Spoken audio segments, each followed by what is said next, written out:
동백꽃. 김유정. 오늘도 또 우리 수탉이 막 쪼이었다.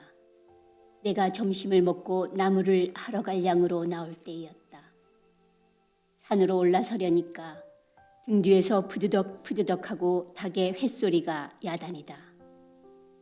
깜짝 놀라서 고개를 돌려보니 아니나 다르랴 두 놈이 또 얼리었다. 점순네 수탉은 대강이가 크고 또 오소리같이 실팍하게 생긴 놈이 덩저리 작은 우리 수탉을 함부로 해내는 것이다. 그것도 그냥 해내는 것이 아니라 푸드덕하고 면두를 쪼고 물러섰다가 좀 사이를 두고 또 푸드덕하고 모가지를 쪼았다.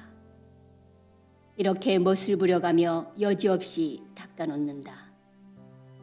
그러면 이 못생긴 것은 쪼일 적마다 주둥이로 땅을 받으며 그 비명이 킥킥 할 뿐이다. 물론 미처 아물지도 않은 면들을 또 쪼이어 붉은 선혈은 뚝뚝 떨어진다.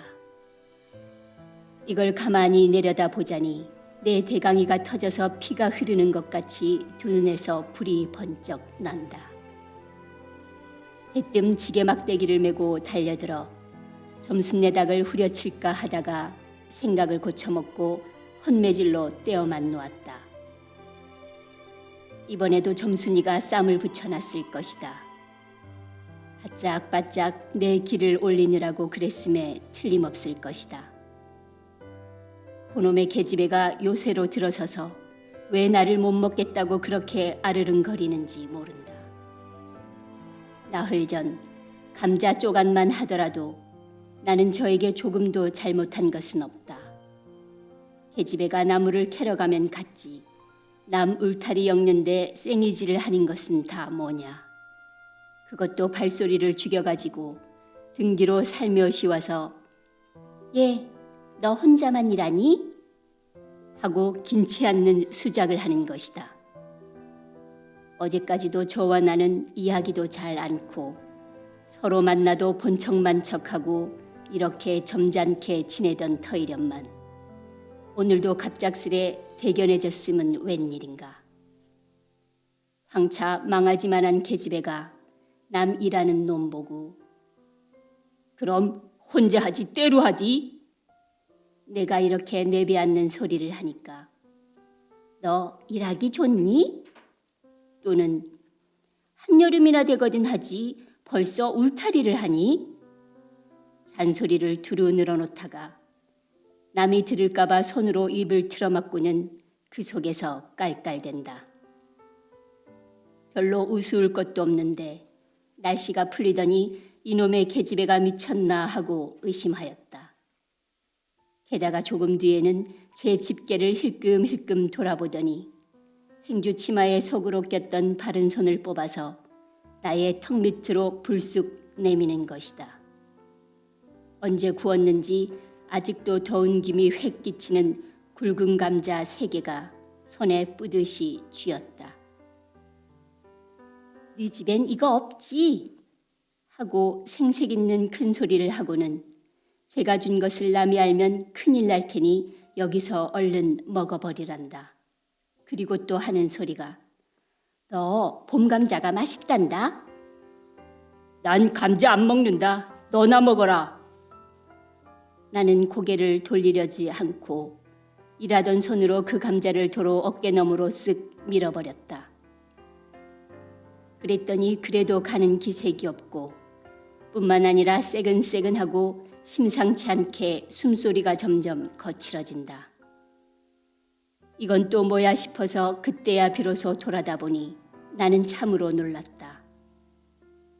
우리가 이 동리에 들어온 것은 근 3년째 되어오지만 여태껏 가무잡잡한 점순이 얼굴이 이렇게까지 홍당무처럼 새빨개진 법이 없었다.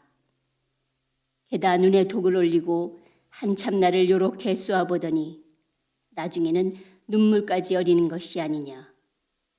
그리고 바구니를 다시 집어들더니 이를 꼭 악물고는 엎어질 듯 자빠질 듯 논둥으로 횡하게 달아나는 것이다. 어쩌다 동리 어린이 너 얼른 시집 가야지 하고 웃으면 염려 마셔요. 갈 때 되면 어련히 갈라고. 이렇게 천연덕스레 받는 점순이었다.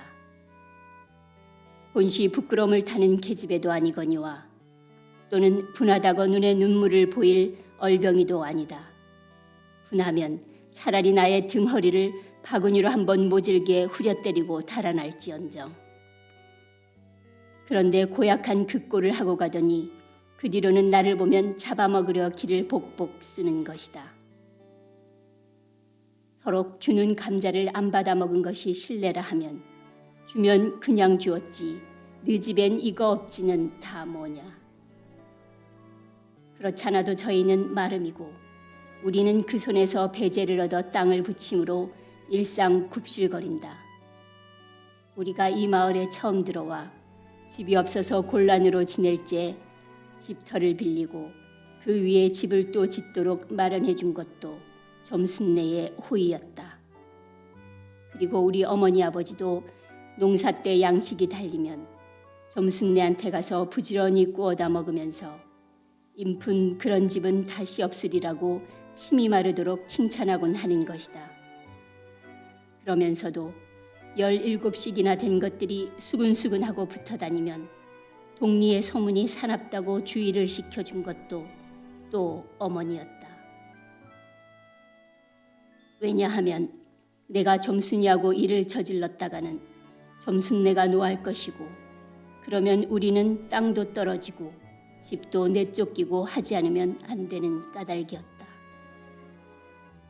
그런데 이놈의 계집애가 까닭없이 길을 복복 쓰며 나를 말려 죽이려고 드는 것이다. 눈물을 흘리고 간 다음날 저녁 나절이었다. 나무를 한 짐 잔뜩 지고 산을 내려오려니까 어디서 닭이 죽는 소리를 친다. 이거 네 집에서 닭을 잡나 하고 점순네 울 뒤로 돌아오다가 나는 고만 두 눈이 둥그레졌다. 점순이가 저희 집 봉당에 홀로 걸터 앉았는데 이게 처마 앞에다 우리 씨암탉을 꼭 붙들어 놓고는 이놈의 닭 죽어라! 죽어라! 요렇게 안팡스레 패주는 것이 아닌가. 그것도 대가리나 치면 모른다마는 아주 알도 못 낳으라고 그 볼기짝개를 주먹으로 콕콕 쥐어박는 것이다. 나는 눈에 쌍심지가 오르고 사지가 부르르 떨렸으나 사방을 한번 휘둘러 보고야 그제서 점순이 집에 아무도 없음을 알았다. 잡은 참지게 막대기를 들어 울타리에 중턱을 후려치며 이놈의 계집애 남의 닭 알 못 낳으라고 그러니? 하고 소리를 빽 질렀다. 그러나 점순이는 조금도 놀라는 기색이 없고 그대로 의젓이 앉아서 제 닭 가지고 하듯이 또 죽어라 죽어라 하고 패는 것이다. 이걸 보면 내가 산에서 내려올 때를 겨냥해 가지고 미리부터 닭을 잡아 가지고 있다가 너 보아란 듯이 내 앞에 죄지르고 있음이 확실하다. 그러나 나는 그렇다고 남의 집에 뛰어들어가 계집애하고 싸울 수도 없는 노릇이고 형편이 썩 불리함을 알았다. 그래 닭이 맞을 적마다 지게 막대기로 울타리를 후려칠 수밖에 별 도리가 없다. 왜냐하면 울타리를 치면 칠수록 울섭이 물러앉으며 뼈대만 남기 때문이다. 허나 아무리 생각하여도 나만 믿지는 노릇이다. 야 이년아, 남의 닭 아주 죽일 터이냐? 내가 도끼눈을 뜨고 다시 꽥 후령을 하니까 그제야 울타리께로 쪼르르 오더니 울 밖에 섰는 나의 머리를 겨누고 닭을 내팽개친다. 에이 더럽다 더럽다. 더러운 걸 널더러 입대 끼고 있으랬니? 망할 계집애년 같으니. 하고 나도 더럽단 듯이 울타리께를 횡하게 돌아내리며 약이 오를 대로 다 올랐다라고 하는 것은 암탉이 풍기는 서슬에 나의 이맛배기에다 물짓똥을 찍 갈겼는데 그걸 본다면 알집만 터졌을 뿐 아니라 골병은 단단히 든 듯 싶다. 그리고 나의 등뒤를 향하여 나에게만 들릴 듯 말 듯한 음성으로 이 바보 녀석아, 예, 너 베넷병신이지? 그만둬 조으련만. 예, 너 아버지가 고자라지? 뭐? 우리 아버지가 그래 고자야? 한량으로 얼벙거지가 나서 고개를 획 돌려 바라봤더니 그때까지 울타리 위로 나와 있어야 할 점순이의 대가리가 어디 갔는지 보이지를 않는다. 그러다 돌아서서 오자면 아까 한 욕을 울 밖으로 또 퍼붓는 것이다.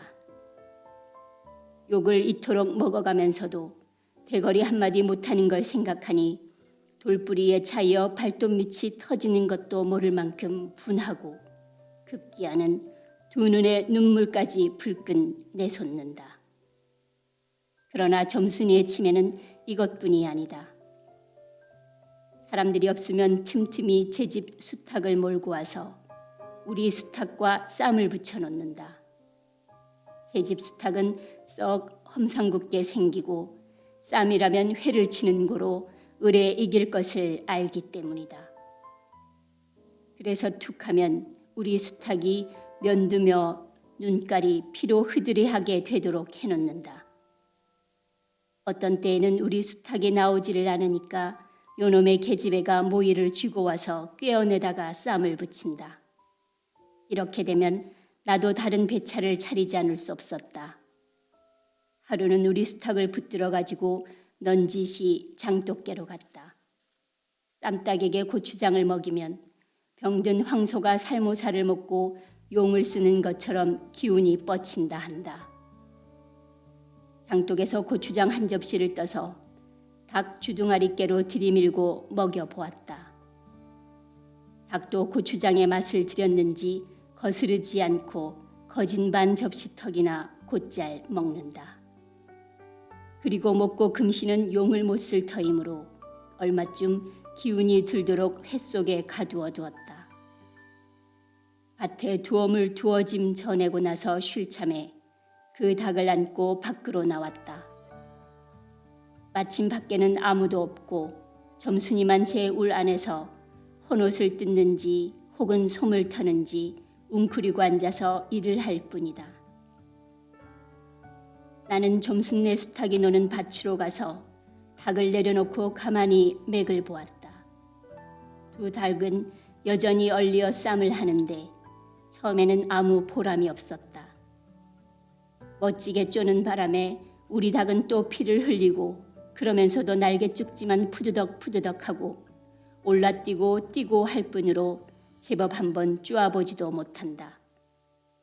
그러나 한 번은 어쩐 일인지 용을 쓰고 펄쩍 뛰더니 발톱으로 눈을 후비고 내려오며 면두를 쪼았다.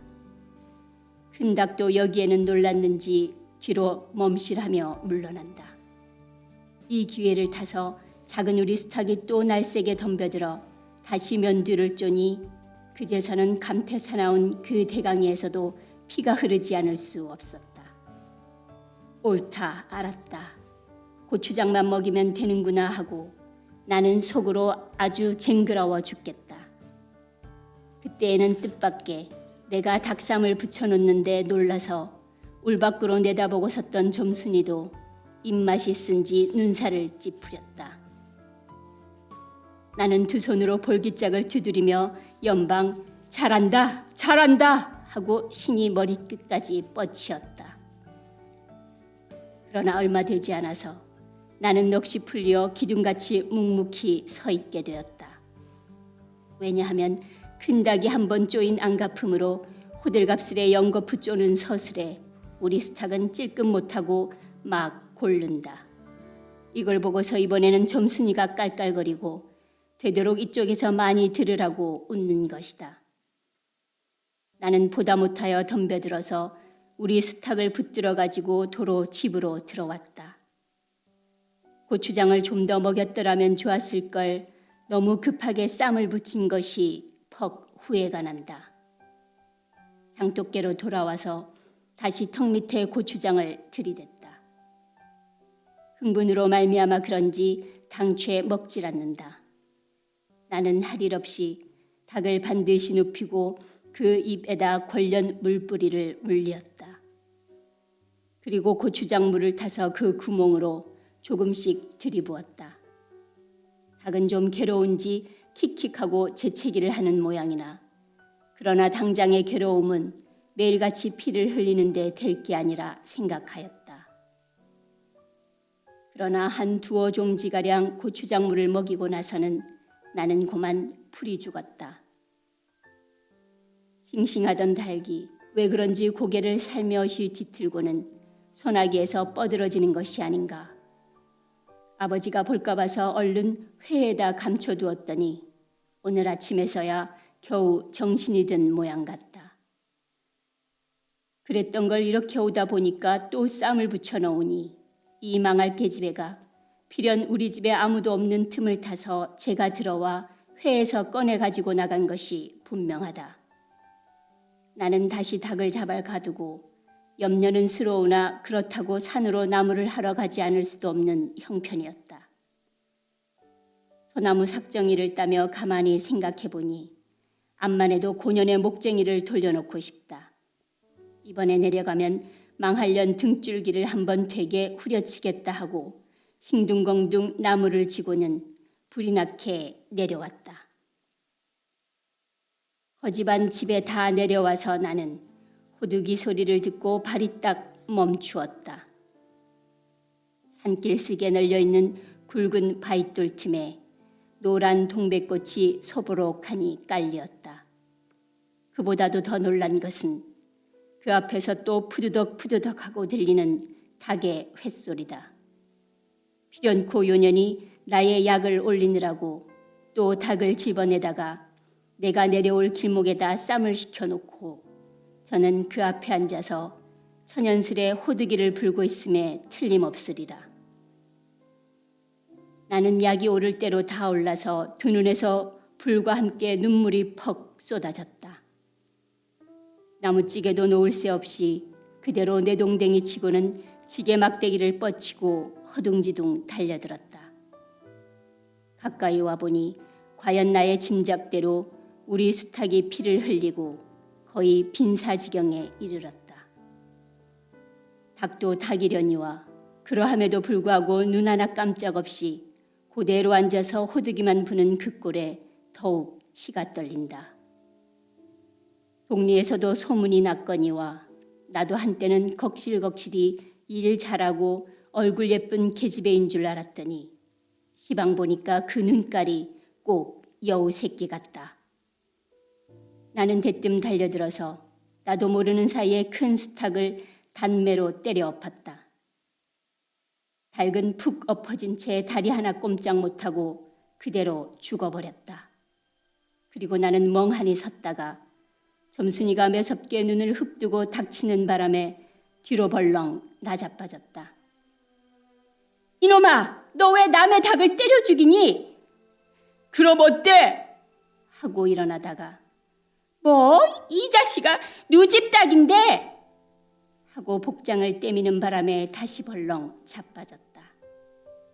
그리고 나서 가만히 생각하니 분하기도 하고 무안도스럽고 또 한편 일을 저질렀으니 인젠 땅에 떨어지고 집도 내쫓기고 해야 될는지 모른다.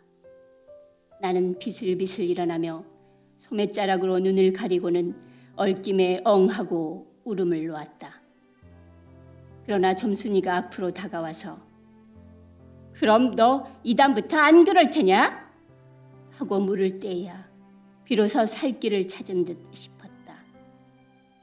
나는 눈물을 우선 씻고 뭘 안 그러는지 명색도 모르건만 그래 하고 무턱대고 대답하였다.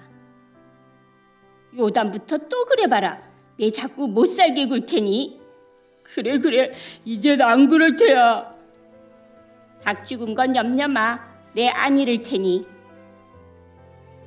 그리고 못에 떠다 밀렸는지 나의 어깨를 짚은 채 그대로 퍽 쓰러진다. 그 바람에 나의 몸뚱이도 겹쳐서 쓰러지며 한창 피어 퍼들어진 노란 동백꽃 속으로 푹 파묻혀버렸다. 알싸한 그리고 향긋한 그 냄새에 나는 땅이 꺼지는 듯이 온 정신이 고만 아찔하였다. 너 말 마라. 그래. 조금 있더니 요 아래서 점순아, 점순아. 아니 이년이 바느질을 하다 말고 어딜 갔어? 하고 어딜 갔다 온 듯 싶은 그 어머니가 역정이 대단히 났다. 점순이가 겁을 잔뜩 집어먹고 꽃밑을 살금살금 기어서 산 아래로 내려간 다음 나는 바위를 끼고 엉금엉금 기어서 산 위로 치 빼지 않을 수 없었다.